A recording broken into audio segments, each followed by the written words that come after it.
Jason segera mengetahui tentang kembalinya Yasmin. Sore harinya dia mengetuk pintu halaman rumah nenek Lukmantara sambil membawa suplemen. Yasmin berlari keluar dan membuka pintu. Ketika melihat Jason yang datang, dia langsung bertanya dengan ekspresi yang jelek. "Kenapa kamu datang ke sini?"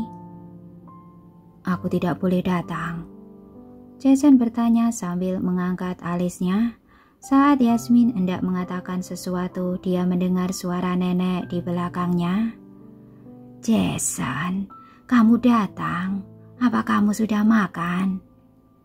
Jason mengabaikan Yasmin dan langsung berjalan ke halaman. "Belum, aku kangen masakan nenek." Tidak disangka Yasmin juga datang, kebetulan sekali. Di dalam hati Yasmin berkata Jason begitu tenang saat berbohong. Yasmin mengikuti Jason ke dalam rumah, mendengarnya mengobrol akrab dengan neneknya, jadi dia hanya bisa bermain dengan kucing sendirian. Jason mengobrol sebentar dengan nenek Lukmantara di dapur lalu keluar. Yasmin teringat hubungannya dengan Henry sudah tidak baik lagi. Dia berkata dengan pelan, "Ikut aku ke kamar. Ada yang ingin aku diskusikan denganmu." Setelah selesai bicara, dia berbalik dan berjalan menuju kamar. Jason merasa tidak puas, tapi tetap mengikuti Yasmin. "Yang kamu maksud diskusi adalah mengatakan apa yang kamu inginkan, lalu langsung masuk ke kamar."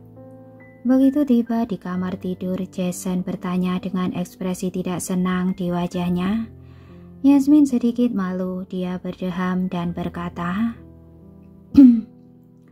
"Aku agak panik, jadi tidak terlalu memikirkannya." "Katakan padaku."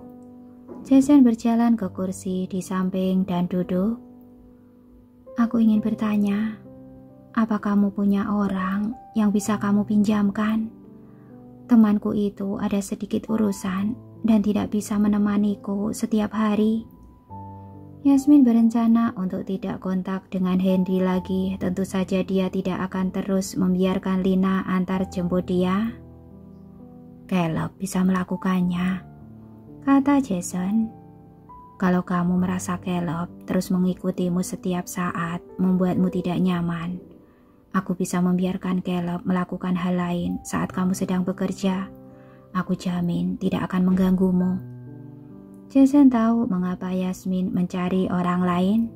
Yasmin pasti masih khawatir jika Caleb mengetahui dia menyembunyikan identitasnya. Boleh juga. Sekarang Yasmin tidak punya pilihan lain. Hanya masalah ini saja. Jason mengira itu adalah sesuatu yang serius karena sikapnya yang begitu misterius. Yasmin masih merasa sangat malu karena dia meminta bantuan Jason padahal sebelumnya sudah menolaknya. "Ayo pergi bantu nenekmu. Orang tua masak sendirian akan merasa bosan." Jason berdiri. Yasmin mengikutinya keluar kamar dalam diam. Setelah berputar-putar, dia tetap terlibat dengan Jason. Awalnya dia mengira jika keluarga Setiawan dan keluarga Wibowo mengambil tindakan, dia akan segera mengetahui tentang penculikannya. "Jika kamu berhasil mengetahui soal penculikanku, apa kamu mau memberitahuku?" Yasmin tiba-tiba bertanya dengan gelisah. Jason berbalik dan menatap Yasmin sambil mengernyit. "Apa maksudmu?" Nada suaranya segera diwarnai oleh kemarahan. "Aku tidak bermaksud apa-apa. Hanya bertanya saja." Yasmin langsung berkata. Jason memandangnya dan tiba-tiba tersenyum menertawakan dirinya sendiri. "Kamu masih berpikir aku akan menipumu demi Joanna kan?" "Ayo pergi ke dapur." Yasmin menghindarinya, tidak berniat melanjutkan topik pembicaraan. Jason hendak mengatakan sesuatu tapi disela oleh kata-kata nenek Lukmantara. Jason, katakan pada nenek ya, kalau ada yang ingin kamu makan. Jason segera menjawab, sudah cukup, kalau masak terlalu banyak, besok harus makan makanan sisa. Nenek sangat hemat, Jason sudah beberapa kali melihatnya makan makanan sisa. Setelah makan malam sampai waktu tidur, Jason tidak mengucapkan sepatah kata pun kepada Yasmin. Jason menderita insomnia, dia tidak melanjutkan tidurnya, dia bangun dan pergi ke halaman untuk merokok. Yasmin sama sekali tidak mempercayainya. Keesokan paginya, Yasmin segera naik pesawat. Ketika Jason bangun, dia sudah tiba di kota Cholo.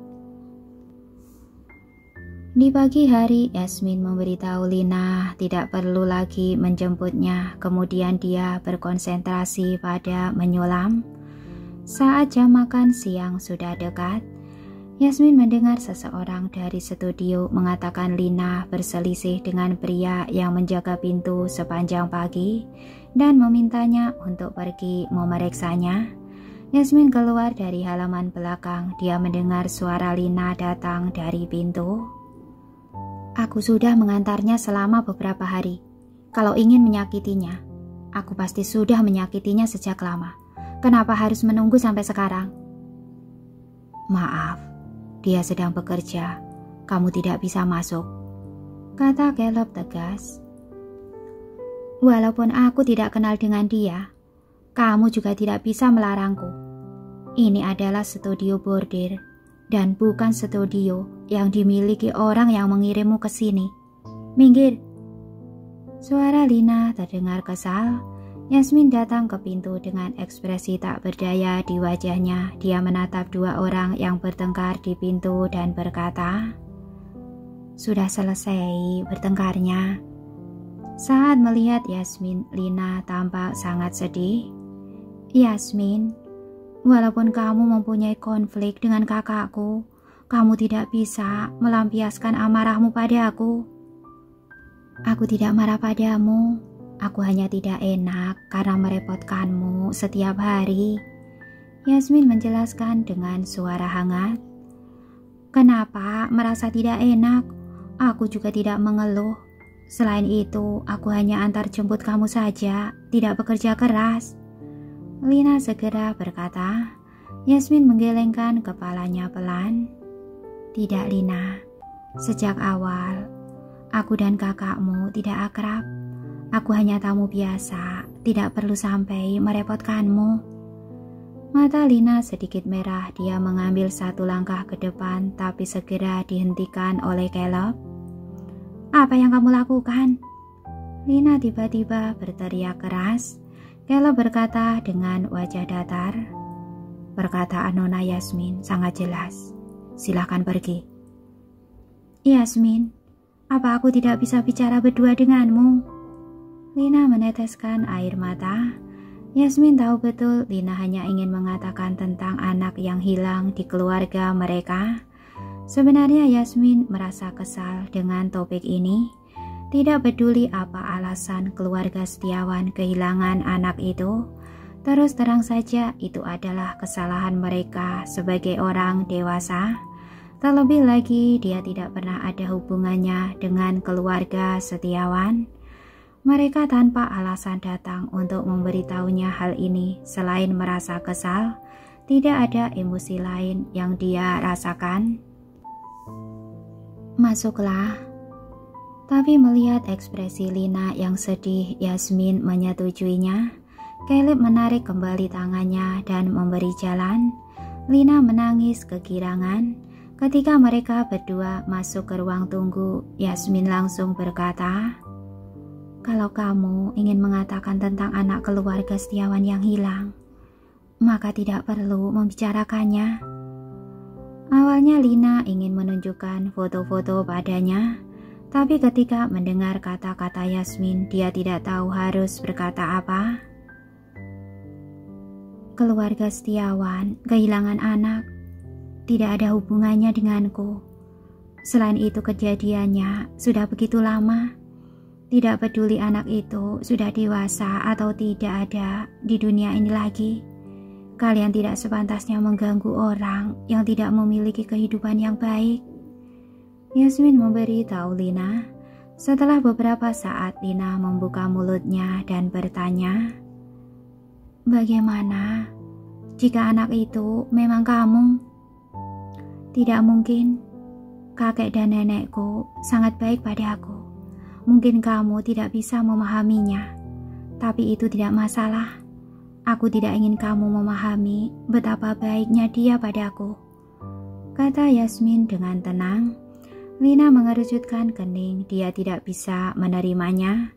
Yasmin dulu menyukai Jason, kakek neneknya tahu hal ini.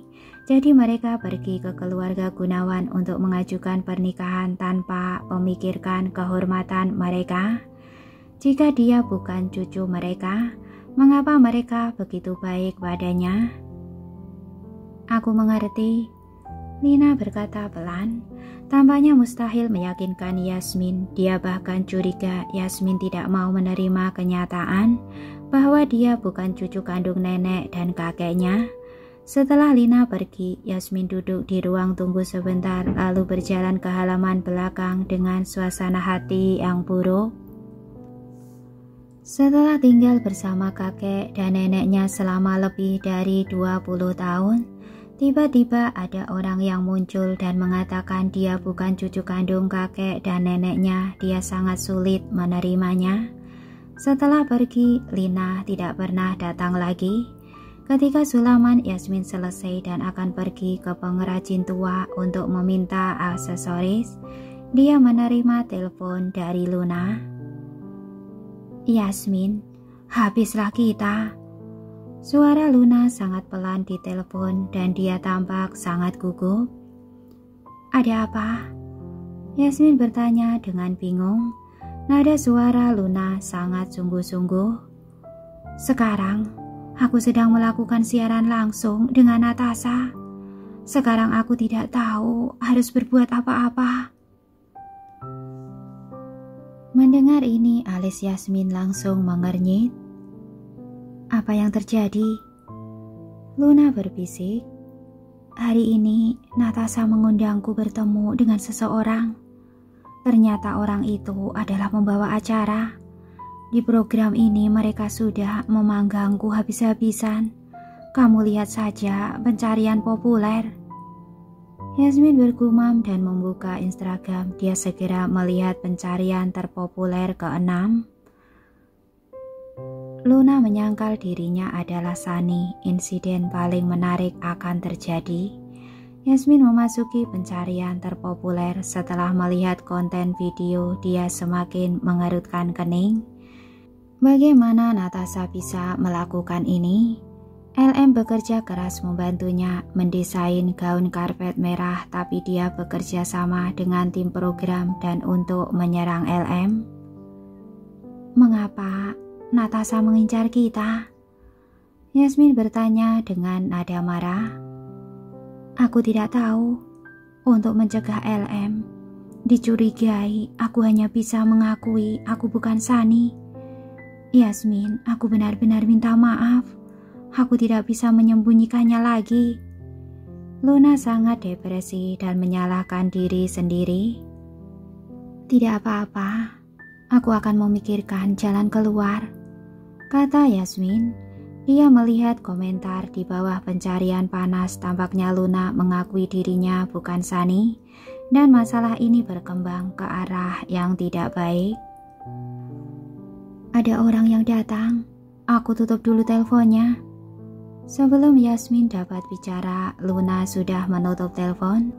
Dia membaca penelusuran terpopuler sebentar, lalu menelpon pengrajin tua dan mengatakan kepadanya hari ini dia tidak bisa pergi melihat aksesoris.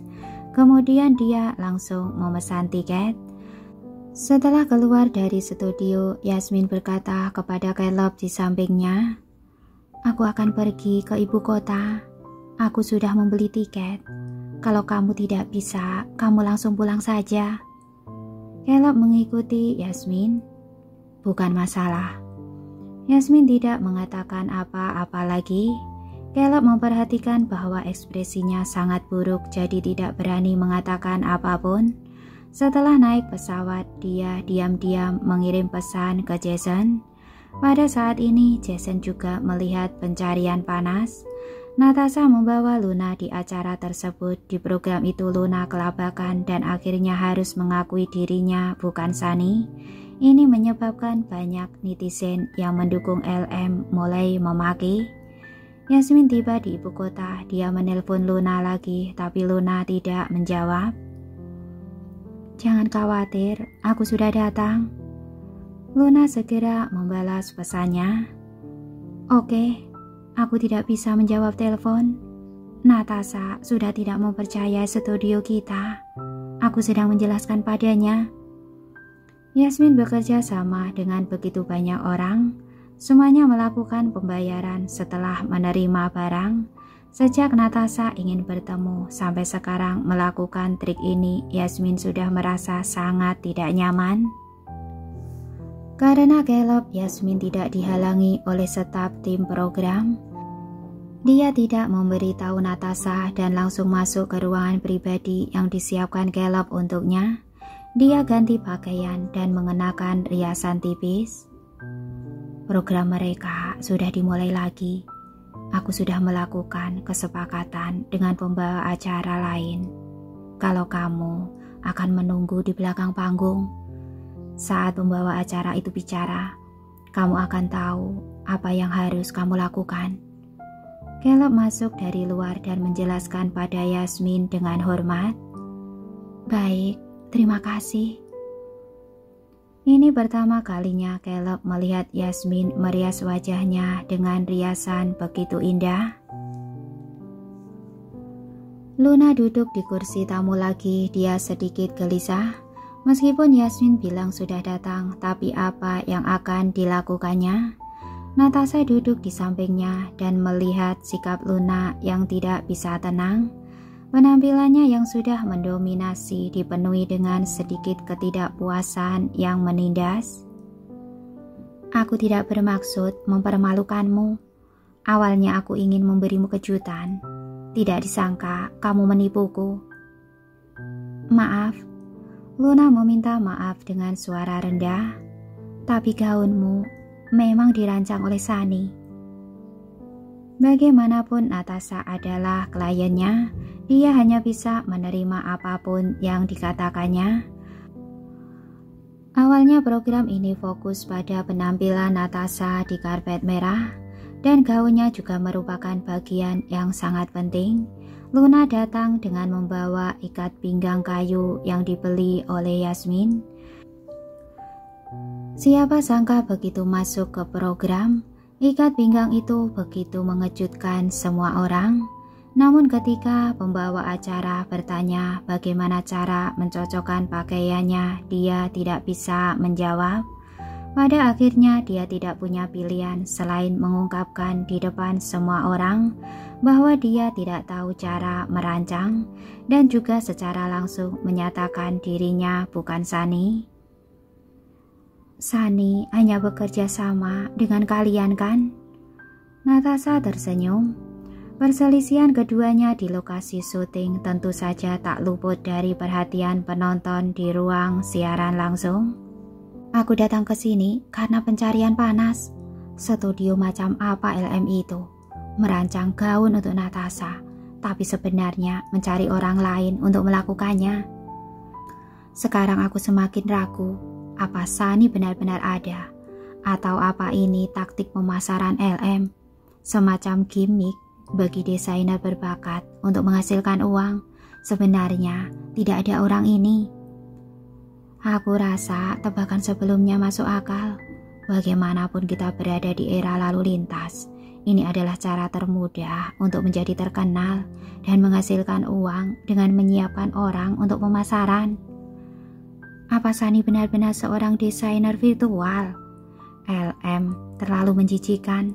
Aku tidak akan pernah menjadi penggemar siapapun di studio ini lagi. Sebagai seorang perancang, dia penuh kebohongan. Tampaknya Joanna tidak salah menuduh mereka. Rentetan kutukan terus berlanjut, namun saat ini pembawa acara yang tidak pernah banyak bicara angkat bicara. Sekarang kita punya tamu misterius di atas panggung. 3 pembawa acara lainnya bingung.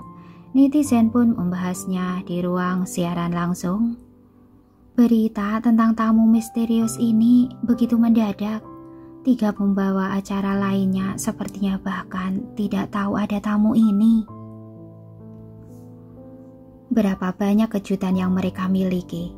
Aku sangat penasaran. Siapa tamu misterius ini? Mungkinkah desainer virtual Sunny?